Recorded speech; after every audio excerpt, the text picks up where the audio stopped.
tất cả anh em. Hôm nay mình sẽ dẫn mọi người đi làm quen với cái thằng này. Thằng này mình không biết đâu nhưng mà nó nói nó Bắc Hà nhé. Thì tên nick face là Luyến Nhân Tâm. Thì bạn này cũng có nói là bạn ở Bắc Hà, bạn Lào Cai, nhưng mà không biết bạn đâu. Bạn có hỏi mình thì bạn rồi tin nhắn mình sẽ cho các bạn đọc đây.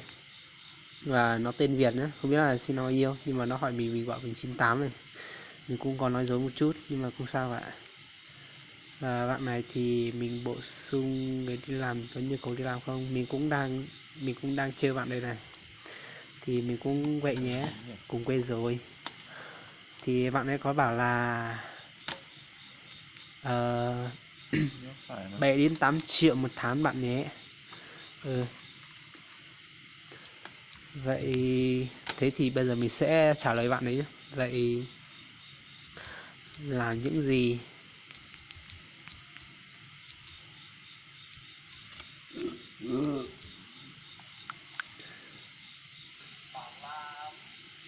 Rồi, bạn ấy có nói là 7 đến 8 triệu một tháng nha các bạn. Con đường 58 thì mẹ biết đoạn nào. Rồi mà mình đã nói dối, mình bảo mình là na hối nhá. Bạn ấy bảo là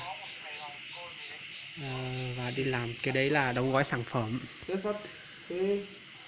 Và mình đã bảo bạn ấy là chiều nay không học. Trên đây mưa to lắm à? bạn ấy có hỏi cá nhân mình đang học ở đâu thì mình cũng bảo là mình đang làm Lào Cai thôi. Và mình có bảo là bạn ấy cam đoan xem bạn có dám cam đoan là lương cao như thế thật không. Bạn ấy bảo là bạn ấy chỉ nói một câu là thật mà, sao lại giờ lại hỏi là bạn ấy hết lớp mấy rồi. Sao mình hỏi lại mình chỉ bảo là chị thật thôi, không dám cam đoan, sao dám xuống. Cái nhà nào đang gặp sau rồi mình lại bảo là 98 bạn là lớp mấy. Mình ra sao bạn ấy có dám trả lời là mình dám cam đoan với bạn. Nhưng mà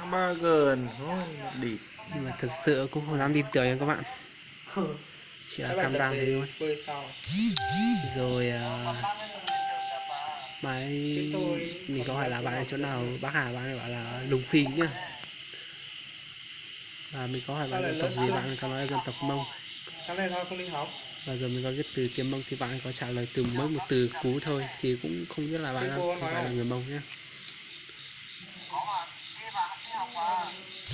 Rồi bây giờ mình sẽ trả lời câu này của bạn.